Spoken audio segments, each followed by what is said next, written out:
আসসালামু আলাইকুম। সংবাদে আপনাদের সবাইকে স্বাগত জানাচ্ছি। আমি ফিরোজ তোহা। শুরুতেই সংবাদ শিরোনাম। আওয়ামী লীগের লিফলেট বিতরণ, আলোচিত সেই শিক্ষা ক্যাডার গ্রেপ্তার।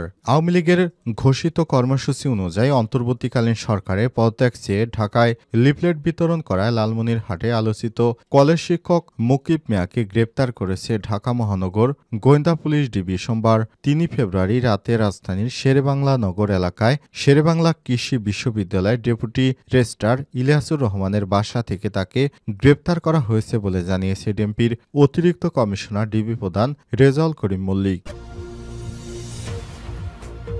এরপর জানাবো, বুধবার থেকে ভারতের আগরতলায় মিশন সেবা চালু করেছে বাংলাদেশ।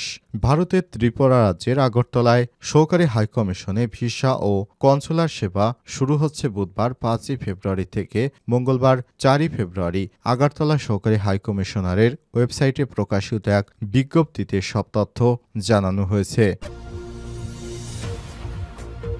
এদিকে সীমান্তে ৪ বাংলাদেশি গ্রেপ্তার।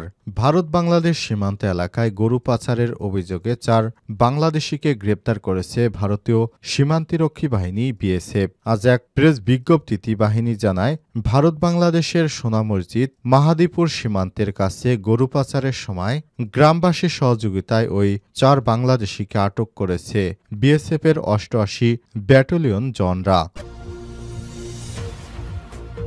এবারে জানাবো, নিষিদ্ধ ছাত্রলীগের বিচারের দাবিতে ছাত্রদলের কর্মসূচি ঘোষণা।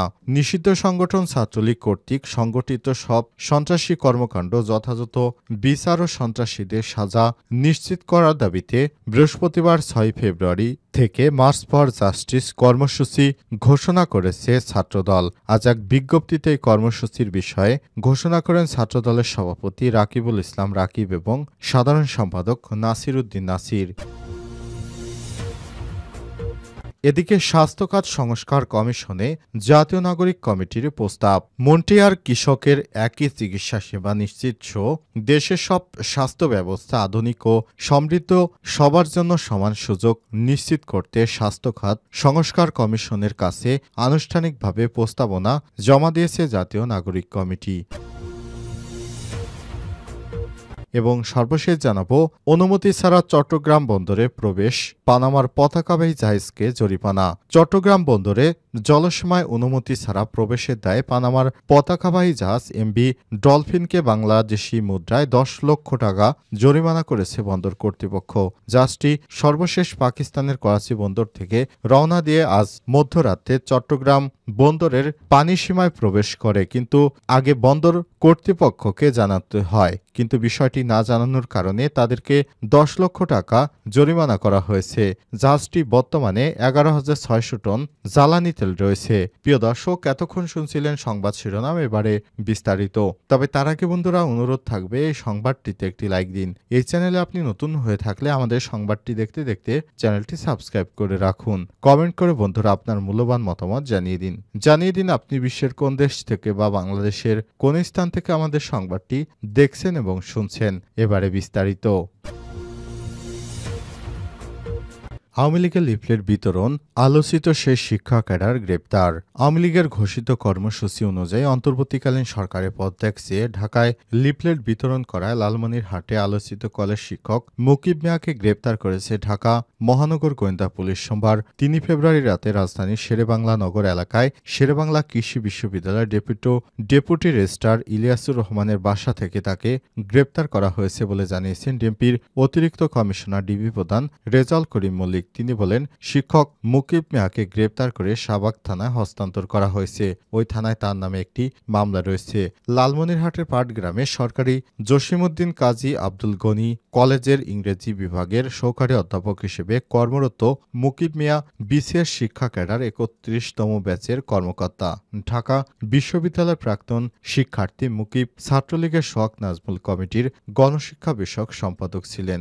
গত শনিবার সকালে জাতীয় প্রেস ক্লাবের সামনে সামনে অন্তর্বর্তীকালীন সরকারের পদত্যাগের দাবিতে তার লিফলেট বিতরণের ছবি সামাজিক যোগাযোগ মাধ্যমে ছড়িয়ে পড়লে আলোচনা শুরু হয়। অভ্যুত্থানের মধ্য দিয়ে গত বছরের ৫ই আগস্ট আওয়ামী লীগের ১৫ বছরের শাসনামলের অবসান ঘটে। এরপর থেকে দলের প্রধান শেখ হাসিনা সহ অনেক শীর্ষ নেতাই দেশের বাইরে তাদের বিরুদ্ধে মানবতাবিরোধী অপরাধের মামলাও হয়েছে। বুধবার থেকে আগরতলা মিশনের ভিসা সেবা চালু করছে বাংলাদেশ। ভারতের ত্রিপুরা রাজ্যের আগরতলা সরকারি হাইকমিশনে ভিসা ও কনসুলার সেবা চালু হচ্ছে বুধবার ৫ই ফেব্রুয়ারি থেকে। আগরতলা সরকারি হাইকমিশনার আজ তাদের ওয়েবসাইটে এই বিজ্ঞপ্তিতে জানিয়েছে। এতে বলা হয়েছে, সকলের অবগতির জন্য জানানো যাচ্ছে, আগামী ৫ই ফেব্রুয়ারি বাংলাদেশ সরকারি হাইকমিশন আগরতলাতে সকল প্রকার ভিসা ও কনসুলার সেবা কার্যক্রম চালু হবে। প্রসঙ্গত, বাংলাদেশের সংখ্যালঘু নির্যাতনের অভিযোগ তুলে হিন্দুত্ববাদী সংগঠন হিন্দু সংঘর্ষ সমিতি সহ কয়েকটি সংগঠনের সমর্থকরা গত ডিসেম্বরে সরকারি হাইকমিশন প্রাঙ্গণে ঢুকে হামলা চালিয়েছে আর বাংলাদেশের জাতীয় পতাকারও অবমাননা করেছিল তারা। এরপর নিরাপত্তাহীনতাজনিত কারণে অবস্থার প্রেক্ষাপটে পরবর্তী নির্দেশ না দেওয়া পর্যন্ত সরকারি হাইকমিশনের কর্মকর্তাদের দেশে ফিরে আনা হয় এবং তাদেরকে নির্দেশ দেওয়া হয়, আগামী আপনাদেরকে জরুরি নির্দেশনা না দেওয়া পর্যন্ত দেশ ছাড়বেন না। এরপর তারা দীর্ঘদিন দেশেই অবস্থান করছিলেন এবং সর্বশেষ আজ বাংলাদেশ এর কর্মকর্তারা ভারতের আগরতলার কনসুলেট ভবন চালুর সিদ্ধান্ত গ্রহণ করেছে। এরপর একটি ওয়েবসাইটে ঘোষণার মাধ্যমে বিষয়টি নিশ্চিত করেছে হাইকমিশনের কর্মকর্তারা। তারা বলছে, আগামী ৫ই ফেব্রুয়ারি থেকে আবারও আগরতলায় বাংলাদেশি হাইকমিশন তাদের কার্যক্রম সঠিকভাবে পরিচালনা করবে। সীমান্তে ৪ বাংলাদেশি আটক। ভারত বাংলাদেশ সীমান্ত এলাকায় গরু পাচারের অভিযোগে ৪ বাংলাদেশিকে আটক করেছে ভারতীয় সীমান্তরক্ষী বাহিনী বিএসএফ। মঙ্গলবার ৪ই ফেব্রুয়ারি এক প্রেস বিজ্ঞপ্তিতে বাহিনীটি জানায়, ভারত বাংলাদেশের সোনা মসজিদ ও মাহাদীপুর সীমান্তের কাছে গরু পাচারের সময় গ্রামবাসীর সহায়তায় ভারতীয় বিএসএফ সীমান্তরক্ষী বাহিনী ৪ জনকে গ্রেপ্তার করেছে। বিএসএফের ৮৮ ব্যাটালিয়নের জওয়ানরা বিষয়টি নিশ্চিত করেন। বিএসএফ বলছে, পশ্চিমবঙ্গের মালদা জেলার হাবিবপুর থানার এলাকায় ইটাঘাট বিএসএফ ক্যাম্পের ডিউটিতে থাকা জওয়ানরা দেখতে পান ভোরবেলা ঘন কুয়াশার মধ্যে কিছু মানুষ সীমান্ত পেরিয়ে ভারতে অবৈধ অনুপ্রবেশের চেষ্টা করছে। প্রহরারত জওয়ানরা সীমান্তের দিকে এগিয়ে গেলে পাচারকারীরা সীমান্তের কাছে একটি ঝোপে লুকিয়ে পড়ে। পরে বাড়তি ফোর্স এনে বিএসএফ ওই এলাকায় ঘিরে ফেলে। পাশাপাশি স্থানীয়রা খবর পেয়ে ঘটনাস্থলে উপস্থিত হয়ে বিএসএফ এর সঙ্গে পাচারকারীদের ধরতে যোগ দেয়। এক পর্যায়ে ৪ জনকে আটক করা হয়। পরে তাদেরকে মালদার হাবিবপুর থানা পুলিশের হাতে তুলে দেওয়া হয়। পুলিশ জানিয়েছে, আটককৃতরা সবাই বাংলাদেশি নাগরিক। অবৈধভাবে পশু পাচারের উদ্দেশ্যে ভারতে প্রবেশের চেষ্টা করছিলেন তারা। এরপর ভারত থেকে বাংলাদেশে দুটি পশু পাচারের জন্য তাদেরকে ৪০,০০০ টাকা দেওয়ার প্রতিশ্রুতিও দেওয়া হয়েছিল। এজন্য তারা ভারতে গিয়েছিলেন এবং এই পাচারের কাজে লিপ্ত হয়েছেন এবং শেষ পর্যন্ত তারা ভারতীয় সীমান্তরক্ষী বাহিনীর হাতে ধরা পড়ল। নিষিদ্ধ ছাত্রলীগের বিচারের দাবিতে ছাত্রদলের কর্মসূচি। ছাত্রলীগের বিচারের জন্য এবার মাঠে নামার ঘোষণা দিয়েছে ছাত্রদল। তাই আগামী ৬ই ফেব্রুয়ারি তারা মাঠে নামবে।